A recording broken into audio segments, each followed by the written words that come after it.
1-week season.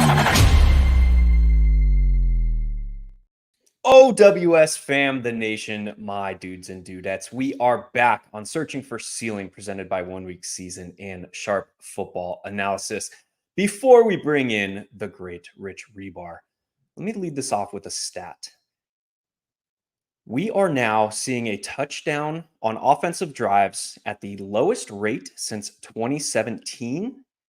And that'll define a lot about what we talk about today. So without further ado, the great Rich Hribar. How we doing, man? We're doing good. Listen, October off to a good start. We had some points scored, touchdowns were scored again. Like you said, we talked a little earlier. You know, we set some good lineups again, had some nice little fun sweats. It's good. It's been good. I don't want to jinx anything. We're running good. We've had some great takes on this show. I can't wait to see what we uncover this week. Oh, yeah. And speaking of that, last week we were all over a game environment that was very, very hard to get to because it was so expensive. And that was the Bengals and the Ravens. We now have the Ravens implied for the highest team total on the slate, and it looks like not a lot of people want to play them still. Let's talk about that situation real quick. Talk to me about how you're seeing the Ravens and Commanders. Yeah, I mean, you got to really love what the Ravens are doing on offense right now. Very, able to combat all types of game script. I mean, we've seen now 2 games where they're able to play bully ball, and when this run game is going and they control the game, that RPO game put defenses in hell in the run game. And then when they are forced to drop back and pass, they've been successful. So we've seen Lamar Jackson just basically, and this price did take a spike this week for good reason. I mean, he's the only quarterback that's been a top 10 scorer in every single week this season. And we also did, we still have the illumination of when this team has to throw, Zay Flowers is getting there. I mean, he's the guy when they have to throw. His target share continues. This is why we look at things like target share too, because when 1 week when a team only has 18 pass attempts, you can kind of say like, all right, well, if this extrapolates out to 30 or 40, this guy is gonna be good. And that's what happened to Zay Flowers last week. A very kind of not really popular play last week. But in the 3 games where they've actually had to have dropbacks, I mean, you look at these targets that he's getting, 11, 10, 11, like so. The Ravens are fun. You kind of do have to play a little bit of guessing game of what are we going to get? Is it going to be the run script or the pass script? But they're kind of safe in both directions, and it all starts with Lamar Jackson if you have the salary. Yeah, and thinking through this game and what we've seen from the Ravens up to this point, it becomes very clear like how they are expected to behave based on the game environment. We know they want to come out in games and not be throwing, having Lamar Jackson throw the football 50 plus times. So in the right game environments, and we've seen 2 very clearly ends of the spectrum here, where they want Patrick Ricard on the field. If they are control of the game environment, they have to be forced into this increased pass rates. So it becomes very clear how to play this spot to me. In the 2 games that this team controlled, Patrick Ricard played snap rates of 51% and 61%. In the 3 games where it was back and forth or they were coming from behind, he played only 24%, 28%, and 32% of the snaps. So that's a very clear indication of me, hey, we expect heavy rates of jumbo personnel, so either 21 personnel or 12 personnel, if they are able to control a game environment. And this spot against a Washington Commanders team that is allowing the 2nd most yards before contact, the 2nd most explosive runs, it's a very clear spot for me to say I can either bet on Derrick Henry at 10-ish% ownership. I just looked. That's wild to me. Again, pricing is tight, and that's going to influence these higher salaried guys. But I can either say like, hey, Derrick Henry is the clearest path for this game environment in this situation, which is the Baltimore Ravens controlling the game environment.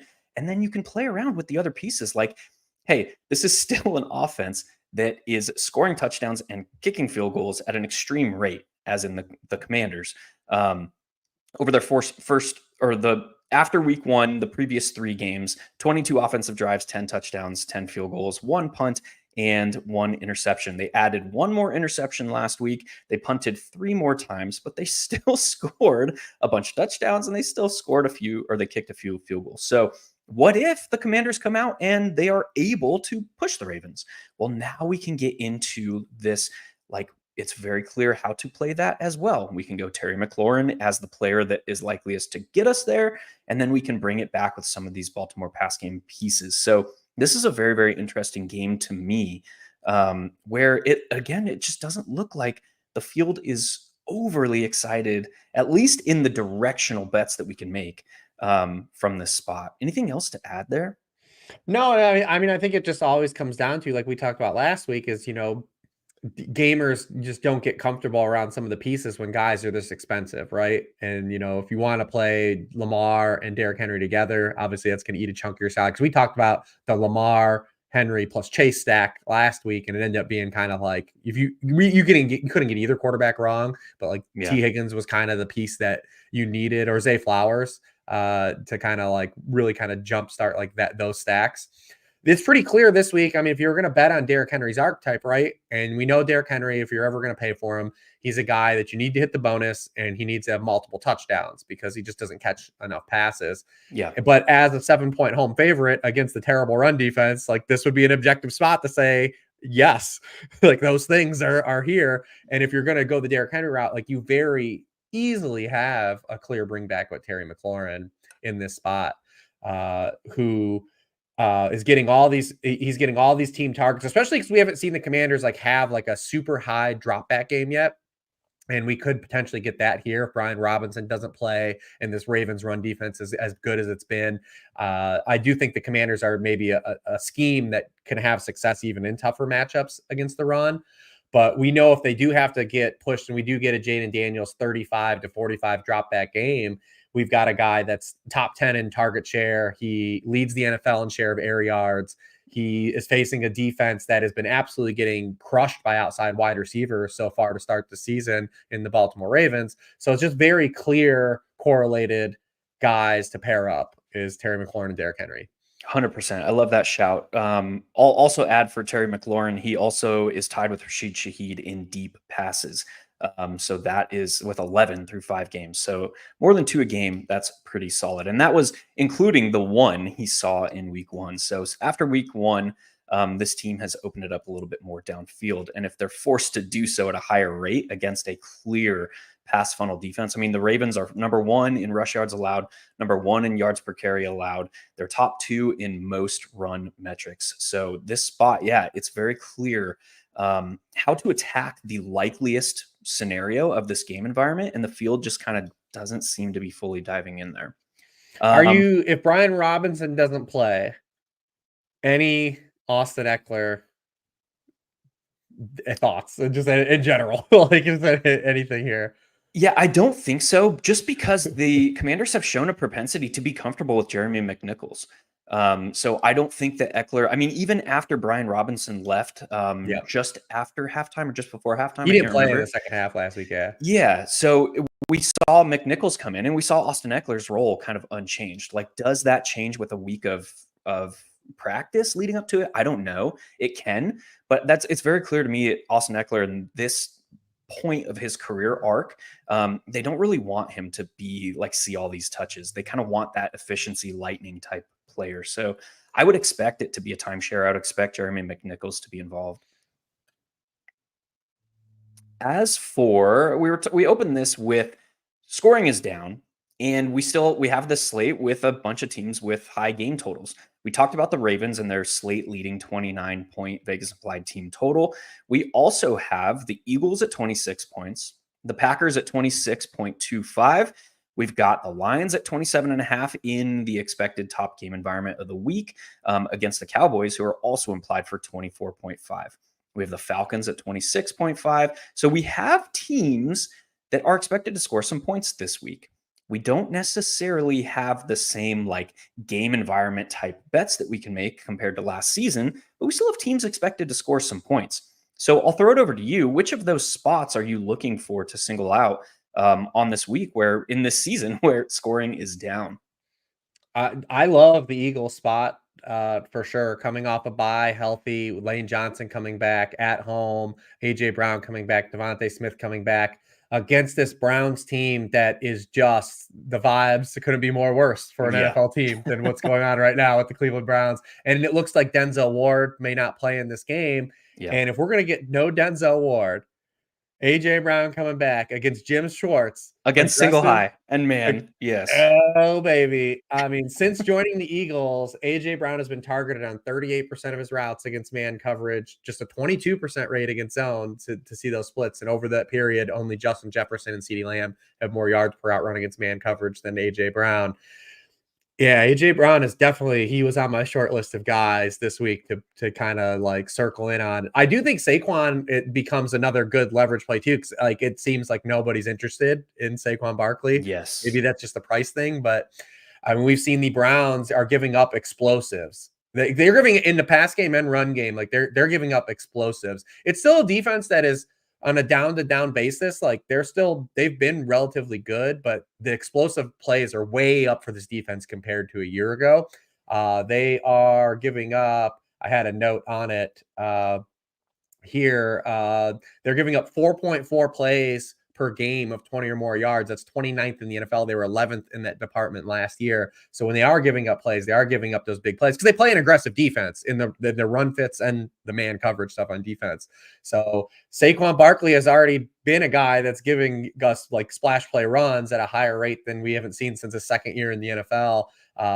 So the Browns 30th in explosive run rate allowed. Like those two guys, I think are very interesting. I lean more AJ Brown, but I have no problem with Saquon. I'm trying to find a way to work more Saquon into. 100%. I was just going to bring up the fact that Saquon Barkley is one of the 3 or 4, a small grouping of true workhorse running backs left in the NFL. He has an 81.4% snap share. That ranks second. He has an 89.8% team backfield opportunity share. That ranks second. He is averaging over 21 running back opportunities per game through the first 4 games. That's 18.3 carries per game and 3.8 targets per game. He also has 21 red zone touches and 3 goal line touches. And that ranks third in the game or third in the league, and he's only played 4 games. So averaging over 5 red zone opportunities per game is massive. And we just talked about how Derrick Henry has this elite ceiling. We're talking about how the Eagles have this elite ceiling. These are the 2 teams with the 2 highest Vegas implied team totals, and their running backs are going largely overlooked. Taking that thought one step further, there is so much leverage in playing them together this week that I am giddy to do so. We, again, don't have a ton of value. The value that we do have is at the quarterback position. We'll talk about that situation here shortly. So it's very see what clear. Opens up today.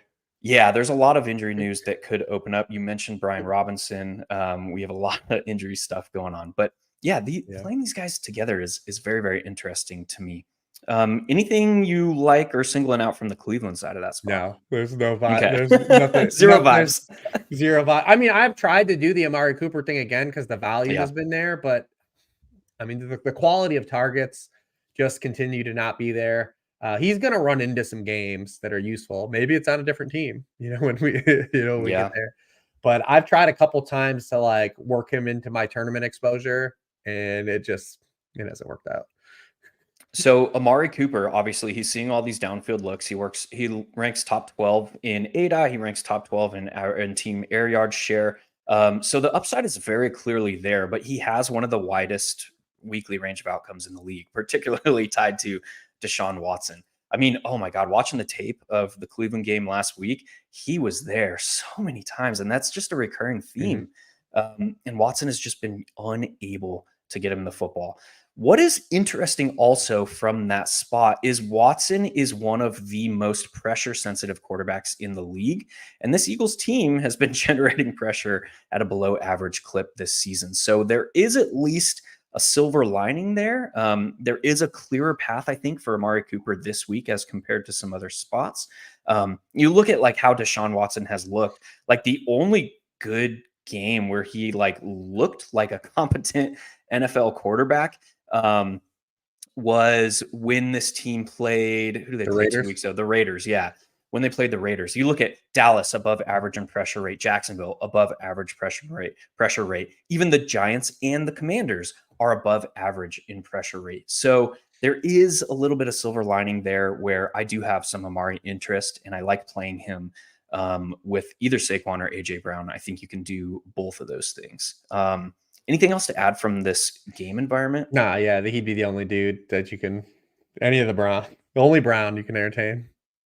Okay. I'll throw it to you. What other spot are you singling out again? And then I have a really, really gross one that I want to bring up and talk through with you. Nice. Yeah, I mean, you brought up Cardinals Packers again.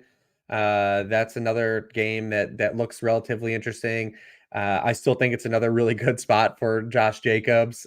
He was really close last week, and we saw because the Packers played a couple of weird game script games, and like Yeah. his market share of the backfield wasn't particularly strong those games. They faced some better run defenses those weeks too. And then we saw when they were in neutral game script and played from ahead, he was right back to getting 75% of the backfield share again last week. We didn't get that perfect run out. We were close a couple times. Yeah. And what's interesting about the Packers, though, is you follow this closely too, is that they've got Jordan Love kind of doing the same thing they started out last year before they kind of adjusted the offense. He's basically taking just like a lot of downfield shots again, and they've come with like an inherently low success rate. And he did this at the start of last year. And then LaFleur kind of adjusted. They had him getting rid of the ball quicker, shorter passing, more passing that came with a higher success rate, and Love really took off. I mean, he hasn't completed over 60% of his passes in any game yet this season. He's been blitzed at the highest rate in the NFL. He's been absolutely awful against the blitz, but we know he's facing this Jonathan Gannon-led defense that will tend to play passive. They're 16th in blitz rate, but they're also only 27th in pressure rate. When they do blitz, they don't get home.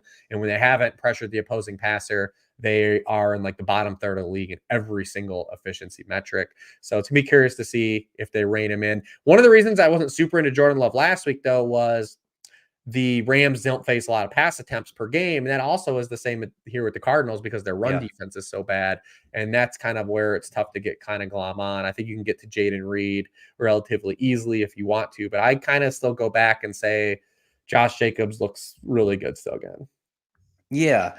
I was off Jordan Love and almost the entirety of the Green Bay passing game last week as well, but I did have exposure to Dontavian Wicks. The reason for that is the Rams were giving up the third highest explosive pass rate through the air. The Cardinals are second worst. So I think that Jaden Reed, he's getting pricey and you're going to have to pay for it, but he does carry that elite ceiling because he is that explosives guy for this team. And Christian Watson is a situation to monitor. He did get in 2 limited practices, but with a high ankle sprain for a wide receiver. So there's like 3 injuries for the 3 major positions that you don't want to see. At quarterback, it's anything with the shoulder.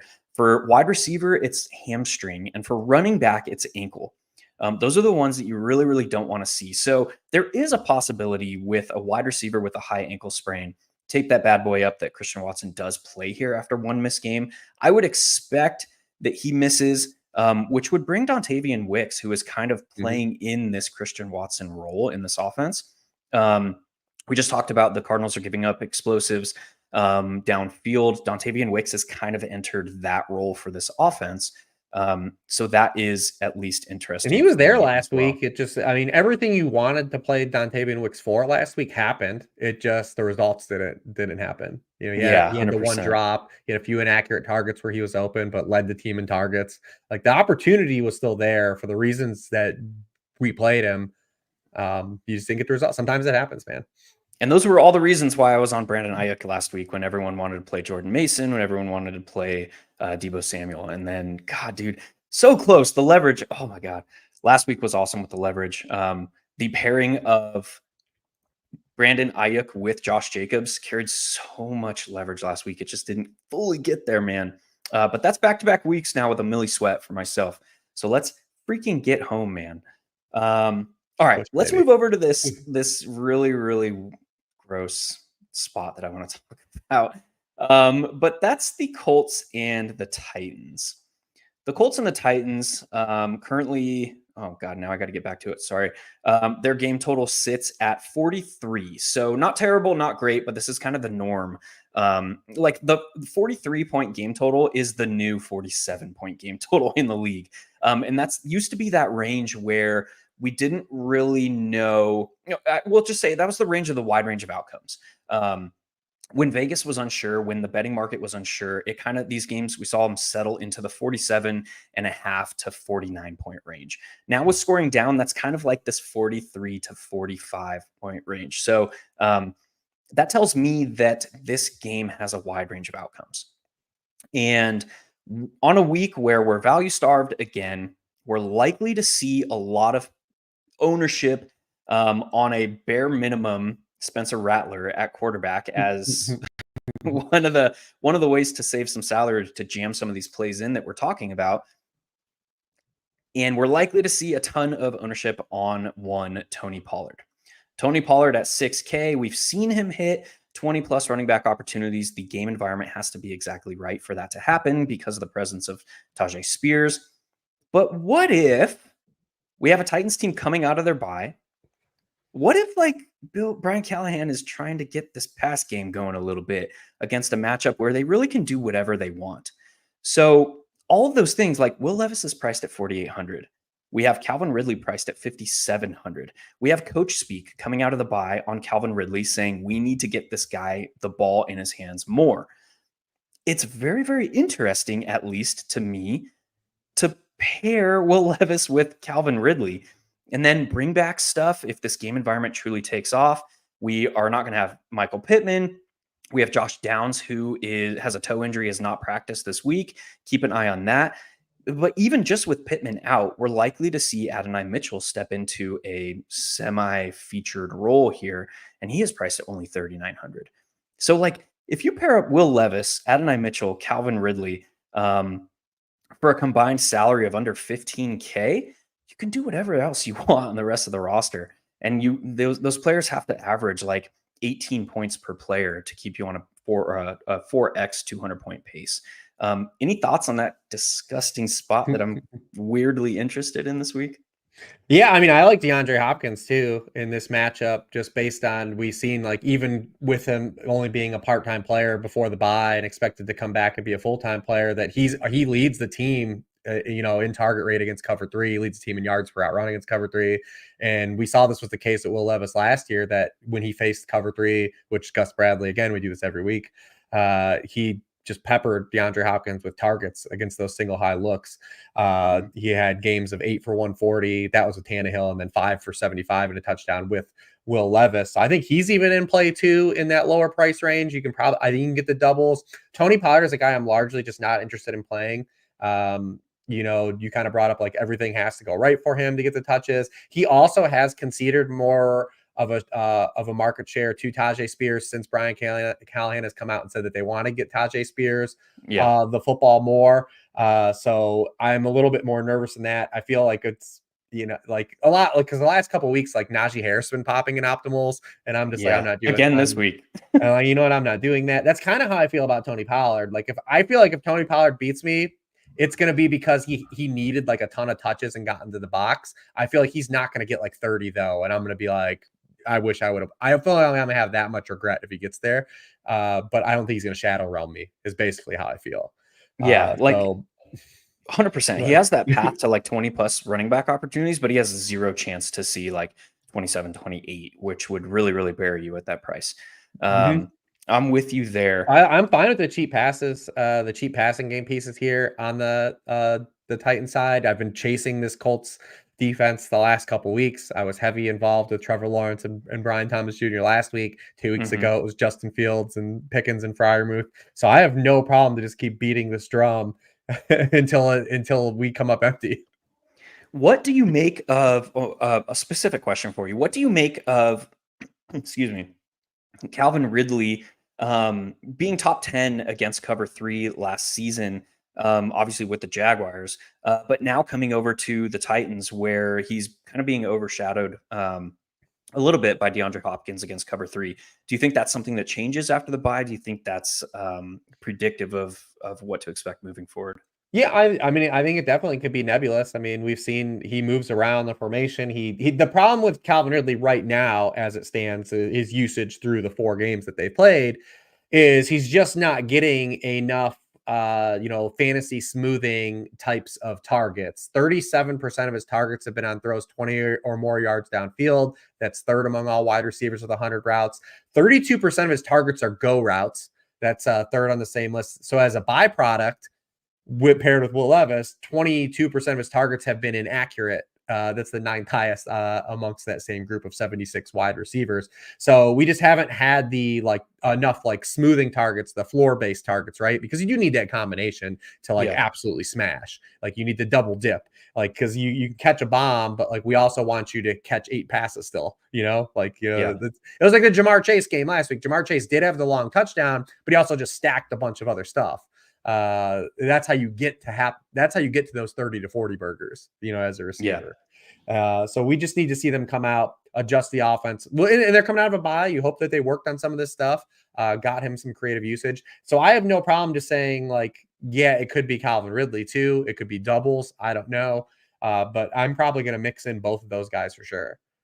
Yeah, 100%. The 19.5 ADOT for Calvin Ridley is indicative of all those metrics that you just brought up. The dude is just running fast downfield, which could work. I mean, we saw it work with BTJ last week. Well, kind of a double move on his long touchdown, but similar structure. Okay. We got to talk about the Lions and the Cowboys here. We have Brandon Cooks, who had a knee infection, is now on injured reserve. We saw what that did last week. We saw Jalen Tolbert step into 10 targets. We saw increased targets for one of the most popular players on the slate for this coming week in Jake Ferguson. Yep. And then we have CeeDee Lamb, where he's the highest priced skill position player on the slate, and it's very, very hard to get to him. What do you see from this spot, and how are you kind of handling it? Yeah, I think there's 2 avenues where this game plays out. Obviously, one is, as implied, we have a fun back and forth game, but also that the Detroit Lions just kind of mushed this game because of the state of the Cowboys defense. I mean, the Cowboys were home dogs in week 2 to the Baltimore Ravens and just came in and got pushed around. And now that was when they had Micah Parsons, DeMarcus Lawrence and Nealand, who are not going to play in this game. Those three front 7 guys. And we know what the Lions want to do, man. They're going to have Frank Ragnow back. And if you want to just let them push you around the yard, they're gladly accepting of that. We saw it a couple weeks ago when they played the Cardinals, and people were kind of, glomming onto that game. And the Lions just came out and he said, what if we just run the ball all game until you stop us? And the Cardinals acquiesced and did not stop them. So that exists in the range of outcomes for this game, where we get the Lions bully ball game. I do think from the Cowboys side, it's pretty safe to assume they are not going to run the football in this game with very much types of success. I want to try to get to Lamb. So I have no problem with Tolbert being on the board, right? So the Detroit 64% of the fantasy points scored against the Detroit Lions have been scored by wide receivers. Mm-hmm. They face 30 targets per wide receivers per game. So if you get to Tolbert, I have no problem getting to it. My thing with Tolbert in particular is I don't know how many games the rest of the way we will see him out target both Jake Ferguson, CeeDee Lamb, like we had on Sunday night. Yeah. And we know, like we did with Jamar Chase for the opening month, because Jamar Chase, the opening month of the season, his target rate was way down. It was the lowest rate of his career, but the Bengals were still kind of dropping back. And it's all right, eventually these targets are going to find him. And that's how I still feel like with what we have with CeeDee Lamb. The Cowboys are 3rd in the NFL dropbacks per game, and we have yet to have that 15 target CeeDee Lamb game. Yeah. And this would be a pretty ideal spot for it to happen, right? For the things I laid out for the wide receiver stuff. And you look at the types of wide receivers that have given the Lions particular trouble, because they did shore up their boundary cornerback situation, not necessarily with elite players like Carlton Davis and Terrion Arnold, but they're better than what they put on the field last year in those spots. And they're getting killed by these combo wide receivers, the Chris Godwins, the Cooper Kupps, right? These guys that can play inside and out. And that's still CeeDee Lamb, 50% slot rate, 50% outside. So if there were to be a CeeDee Lamb spot to get these targets, this is the game environment for it.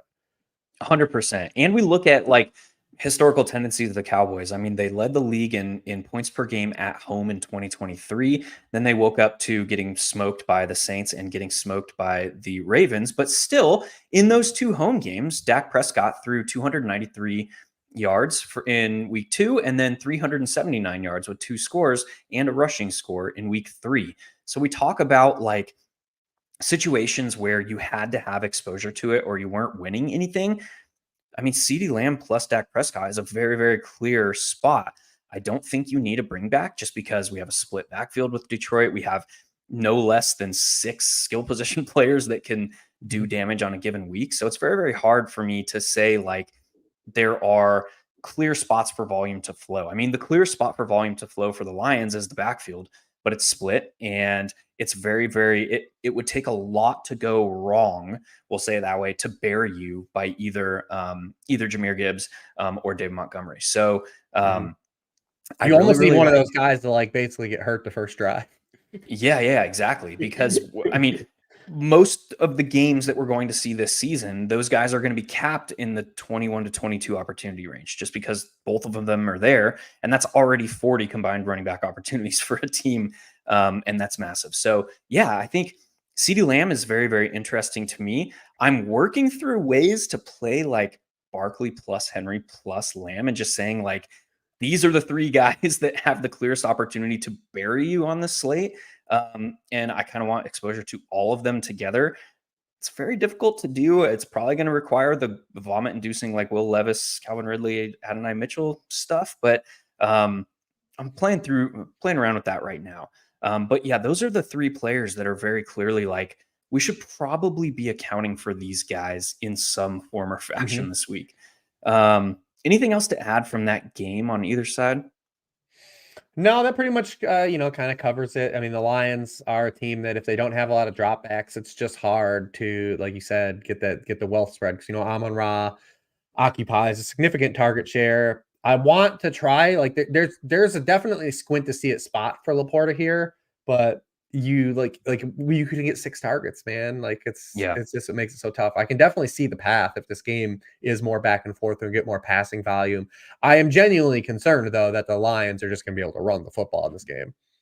Yeah, and Sam Laporta still, through his second year in the season, has very, very stark splits against man versus zone. And now the Cowboys, after the defensive coordinator change, are running zone at a 75.2% clip. So I'm okay saying if he kills me, that's I'm okay living with that. All right, some of these other spots. Let's talk about a spot where we're expecting significant ownership interest, and that's actually the Pittsburgh Steelers. We're seeing a lot again due to the state of their backfield. They have a mobile quarterback. They're playing the Raiders. So we're seeing a lot of expected ownership here. How are you viewing that spot this week? Yeah, it's still kind of similar for me. It's hard for me to get to especially if Jalen Warren plays, who's practiced the last couple of days, to get on board with the Najee stuff. It's because of the state of this offensive line, right? Like it's a reason why optimals will spit out a guy getting a workload, right? Like the projection it's spitting out is opportunity based, and Najee Harris has had those opportunities, but an optimal is not going to factor in that the Steelers are missing 3 offensive linemen. 3 starting offensive linemen. And that's been I mean, if you look at, he's averaging less than a yard before contact per rush. That's 23rd out of 28 running backs with 50 or more rushes. But then he also isn't generating yards after contact. He's also 23rd on that same list. So I haven't been able to get to him the last couple of weeks, even though my damn spreadsheets want to keep trying to make me play him too. So I haven't done it. It's the same thing, the Tony Pollard thing. I'm just not going to do it. I'm gonna just bunker in and then you have to layer in too when they get inside the 5. You have to deal with the mobile quarterback. Justin Fields is still the only quarterback in the NFL that has accounted for 100% of his offensive touchdowns, rushing and passing. So you have to contend with all these things. And now you said add another layer in with Jalen Warren potentially coming back this week. So I have a hard time getting there. If you were to say me, hey, no Christian Wilkins on the Raiders, does that balance out the offensive line? Maybe. I could get there, and again, I'm not scared to lose to Najee Harris. Yes, 100%. That said, do you have any interest in Fields? Yeah, I think Fields is fine, especially at his price, because you're going to get like I said, that double dip and that touchdown equity. So I definitely believe he's on the board in this game against the Raiders, because you look at, they've allowed top 10 scoring weeks to 3 of the past 4 quarterbacks they faced, and one of those has been Bo Nix. The other one has been Andy Dalton. So, and we just talked about that was the game where if you just were watching the game and didn't really focus on the box score, that was the game where Deshaun Watson actually did look his best playing football. Yeah, 100%. Okay. Yeah, I got nothing else to add. I mean, that you pretty much summarized my feelings on that spot. Maybe some Justin Fields. I hate running quarterbacks naked. I truly hate it, but that might be a spot just because of the price where I have some interest, where people are going to be flocking to Spencer Rattler. Yeah, I got nothing else to add there. All right, let's talk about another team with a high Vegas implied team total, playing one of the teams that you just mentioned in the Carolina Panthers, and that's the Falcons. Is Bijan Robinson finally in his best matchup of the year going to get going here at a now depressed price on DK at 6.6? If he practices today, I will have a lot more confidence in that for a couple of reasons. Well, one, looking at the raw passing stuff for the Falcons, even though their pass rate over expectation has been gone up the last 3 weeks, I mean, we're just not going to get the 81 plays that they ran last Thursday night, and we're not going to get the 58 passing plays. Like Yeah. that's just those are two things that aren't going to happen. The Panthers are a defense we want to target, but when you look at the actual like volume against them, they like Carolina only faces 28.8 pass attempts per game. That's the 8th fewest in the NFL because they're never ahead. And it's probably something that happens. They lost another player in Jadeveon Clowney last week. What's worse is the Panthers keep losing a defensive player a week, which is it's just like crazy because their defense is so bad. And then there's a couple other things here why I think if Bijan is healthy enough, where we expect the workload to be fine, he's going to smash. They got Caleb McGarry back last week. With McGarry on the field, Bijan has 49 rushes, 5 yards per carry, a 43% success rate, 14% explosive run rate. With McGarry off the field, 2.4 yards per carry, a 16.7% success rate, and a 0% rate of explosive runs when that happens. So get McGarry back is huge. And then you look at the Carolina Panthers, like everyone gets there against these guys. They've allowed the most rushing points per game to backfields. They did that last year. They've already allowed 10 touchdowns to running backs. That's the most in the league.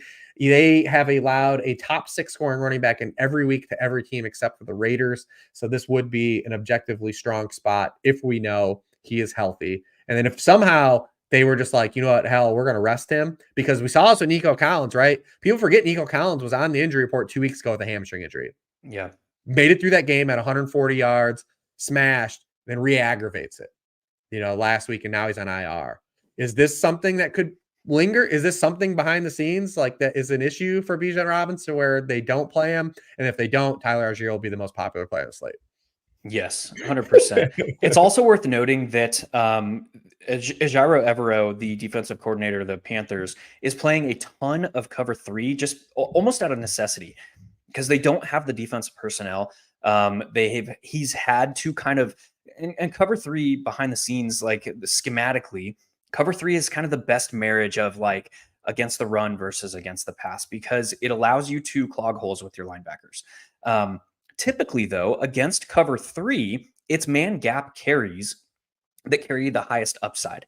And I'll point you to the week 2 game between the Packers and the Colts to kind of drive that point home. What we saw is LaFleur went almost entirely man gap run concepts because Gus Bradley's defense plays a static cover 3. If you can get a pulling guard into the linebacker unit, you can eliminate an entire side of the defensive formation. Then we saw all these explosive plays from Josh Jacobs. That's very interesting to me because Bijan Robinson, I want to pull up the exact numbers here. Bijan Robinson has 57 zone concept carries and only 9 man gap run blocking concepts. We know this offense is going to run outside zone concepts. When doing that, these are BC gap type run concepts. And typically from cover 3, you're going to run immediately into a linebacker. So can Bijan like do his Juki Schwuppenhausens and like make the first man miss? Like 100%. But the schematically speaking, this does not align with pure upside for Bijan Robinson. So I just wanted to get that out there. He's going to be popular from a run schematic standpoint. This is probably not the best spot as far as the defensive tendencies of Ejiro Evero. Anything to add there on either side of that spot? No, I mean, I think you can still play the passing pieces. I mean, obviously Drake London, I think, is in a really good spot still. I think he'll be popular as well, especially with Mooney kind of working through an injury himself. And what we like about Drake London is the power slot role, right? Like he's now playing because we were kind of wondering when the Zach Robinson hire, like who was going to get those opportunities in this offense, Yeah. right? Like because we know that this scheme inherently they want to throw the ball over the middle field, they want to scheme stuff up in those like those freebie things, the things we wish we talked about Calvin Ridley had Yeah. going. And the first couple weeks it wasn't Drake London, and the last 3 weeks it has been. I mean, we've seen his slot rate now go 38%, 47%, 39% the past 3 weeks, and that's really unlocked him to where he isn't just forced to win because Drake London is, although a very good receiver, he also is not the kind of player that is going to consistently win as just like a prototypical X receiver as well. Like he doesn't have that kind of explosion. So getting him into these slot targets like is absolutely huge. I mean, he's really kind of benefiting. For his career, he's at 2.4 yards per out run against the slot, out of the slot, and then it's 3.4 this season. So having him work in that role has been absolutely massive. We wish that Drew Petzing would realize this with Marvin here, but we know that's definitely not happening. But so London has been the guy that's kind of stepped up and elevated. I will say, don't chase the raw box scores though from last week in this game. Kyle Pitts was still 4th on this team in targets, even though the box score showed he had 7 catches for 88 yards. He was out targeted by all of Ray McLeod, London, and Mooney. He only had a 14% target share. This is why we talk about things like target share, because it takes into account volume. If they go from 58 dropbacks to 32 dropbacks this week, that 14% target share is going to look a lot different. Yeah, 100%. I love that shout. We're expecting ownership on the Panthers here from this game. Primarily Chuba Hubbard expected right now for the highest ownership on the slate, and then Deontay Johnson is in the top 10 as well. How are you seeing their side of the spot? I feel more comfortable about the Deontay Johnson side. I do think that we're inching closer to the potential return of Bryce Young in this offense. The way Andy Dalton has trended since the opening start, we'll see kind of what's going on internally there. If we do see Bryce Young sooner than later, but we can keep playing Deontay while Dalton is still playing. And what's interesting about this matchup is the Falcons don't give up very many points to running backs. I mean, they're 5th in rate of fantasy points allowed to running backs. Only 29% of the points they allow go to running backs. They've allowed the fewest points per touch to opposing backfields as well. They have given up a couple 100-yard games to Alvin Kamara and Saquon Barkley. So if Hubbard's going to get kind of this still role, he can get there. But I don't necessarily think he's a guy also. I hate to be the common theme of the show, but I don't think he's going to drag me to the shadow realm this particular week. So if he's going to be that popular, like these guys, if Tony Pollard, Najee Harris, and Chuba Hubbard are the most popular plays on this slate, I feel kind of good about that. Yes, sir. I kind of feel really good about that because I can play the Saquon Barkleys, right? I can play the Derrick Henrys. This is what we're talking about. This I feel like the same way you do about this. So I'm more interested in Deontay between the two. But if you're playing like him in a cash game, so that's fine. I'm in lockstep with you there. Nothing to add. Beautifully construed. Let's talk about some injuries, man. We talked about at the top of the show that there could be some value opening up. One of the spots that's most interesting to me is Rachaad White went from limited to DNP with a foot injury on Thursday. Today, we don't have the practice report. At least I don't think we do. We don't have the practice report for the Buccaneers. But if Rachaad White is again misses practice this week, we have Bucky Irving, who we've been begging for more utilization, and nothing else really behind him on the roster. In a spot where we kind of expect the Buccaneers defense is getting healthier. They're playing a rookie 5th-round quarterback in his first NFL start. Alvin Kamara is banged up. Rashid Shaheed is banged up. The state of the New Orleans offensive line is in shambles. So this might be a spot where the Buccaneers defense is kind of able to exert some pressure here. Spencer Todd Bowles against the rookie quarterback. Yes, we at least know what he's gonna do. Spencer Rattler had a bottom 10 pressure to sack ratio in his senior season in college. This is a guy who does not have very good pocket presence. That's part of the reason why he fell all the way to the 5th round. So yeah, like I really like the Bucks defense at only 2,600 paired with hopefully Bucky Irving. If Rachaad White misses here, anything to add about this spot? No, and we know we're not going to have Eric McCoy still in this game. We'll see if Cesar Ruiz comes back, who's missed the last 2 weeks, and then Lucas Patrick was in and out of the lineup on Monday night. I mean, if the Saints are going to be rolling into this, Todd Bowles aggressive defense because a rookie quarterback's playing down 3 starting offensive linemen. I mean, like we know it's gonna happen. Like this offense has kind of died the last couple weeks because the offensive line play has been so poor. Yeah. And that was with Derek Carr. It's hard for me to see, Spencer Rattler just coming in and turning this thing on. Yeah, I mean, obviously Bucky Irving will be popular. I think we're waiting for value to open up on the slate. And, we see maybe people get to Antonio Gibson now. Ramondre didn't practice today, so it sounds like he's not going to play. But obviously that's not as good as a spot as potentially being a favorite in this game and seeing a high workload from a player that's actually been really good on his opportunities this season so far in Bucky Irving. Yeah, I was trying to pull up the stats while you were talking, but I wanted to look at Bucky Irving's tendencies here. I'll have to pull it up in a minute.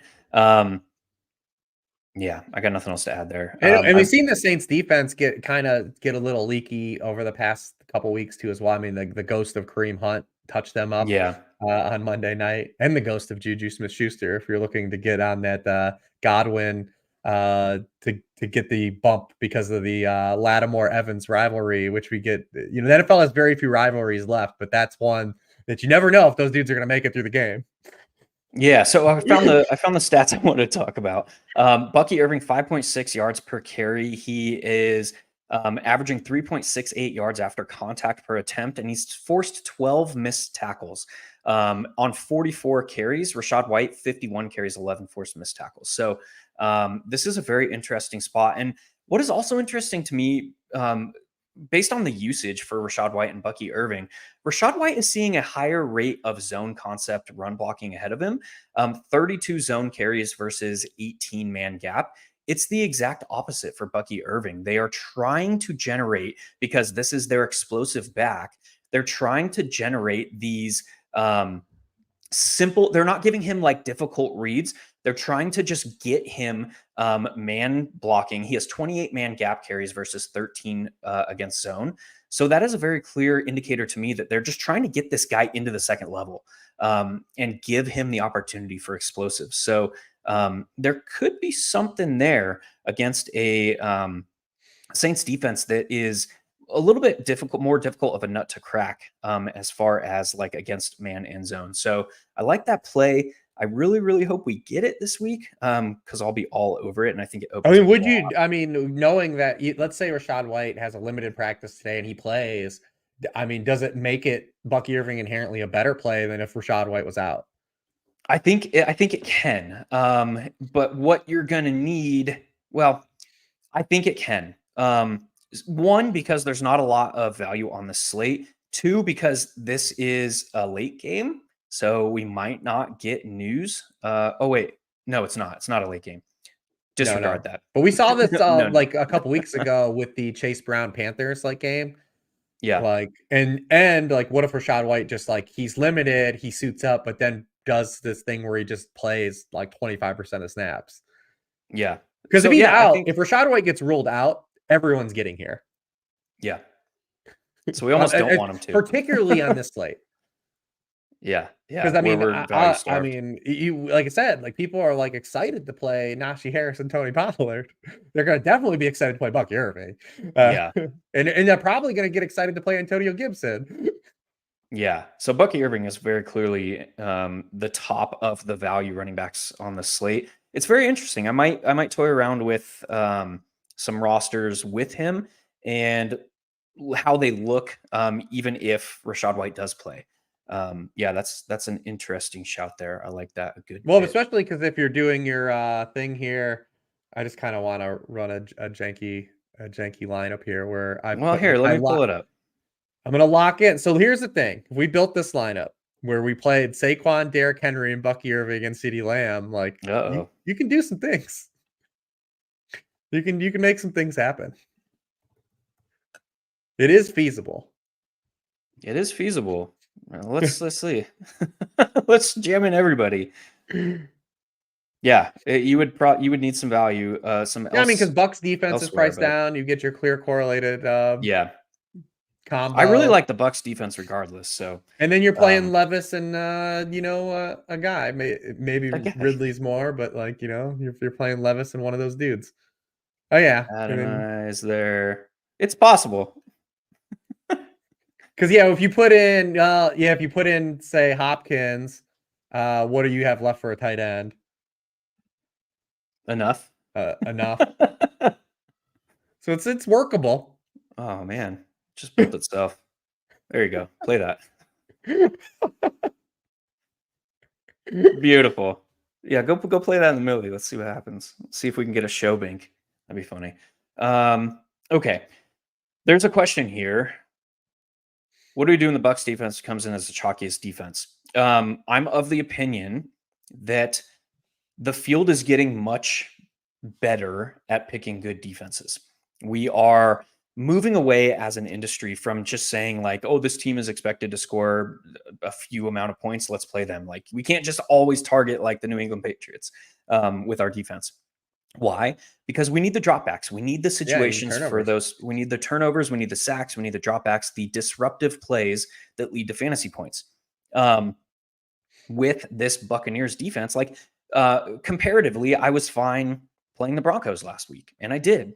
And they ended up with 16 fantasy points, and it was gravy because that situation was conducive to fantasy points being accrued. So similar discussion here with the Buccaneers, like that situation is conducive to fantasy points. So I'm okay taking shots on that defense. I also just feel like my general opinion on defenses in DFS is that it's okay to play the chalk defense because the rest of your lineup is probably going to be diverse anyways. But I don't think defense is one of those things. The way it's scored, you don't necessarily have to like be the dude that's like goes against the grain and tries to find like the 2% defense that like ends up hitting. Because of the high variance it is. You can play these guys in the spots. So we've seen like the Falcons a couple weeks ago were the chalk defense and they had like 18 points. But not everyone that played the Falcons defense got there because the rest of the lineup they built wasn't any good. So that's how I feel. It's like I'm not necessarily like glommed on to saying if like I'm playing a popular defense that's going to push me off my build because I feel like I'm building the rest of my roster uniquely. 100%. I dig that. One situation that we didn't talk about when we talked about the game environment, but the Dallas Cowboys pass game with Brandon Cooks now being out for more than a week.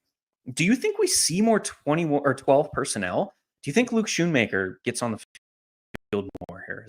Well, I think they have a wild card, right? It's like all that, like Luke Key is the positionless guy. Like, yeah, they can play all those sets, but with Loop Key, where it doesn't show up as 22, it doesn't show up as 12, but it's Loop Key doing some tight end stuff. It's Loop Key doing some fullback stuff. It's Loop Key doing some ISO stuff. They're running screens this dude. So I just think Loop Key's the wild card. Like Loop Key's the dude they clearly want to play this dude. Yeah. Okay. That's a good shout. Yeah, I was just scrolling like Luke Schoonmaker's salary is only 2,800. So I didn't know if that could possibly be something this week. Maybe not. Probably Lupke. All right. Moving on. We're at the point of the show, man, where we got to start talking about your out the doors. Give me a out the door play or two that you think carries some significant upside here.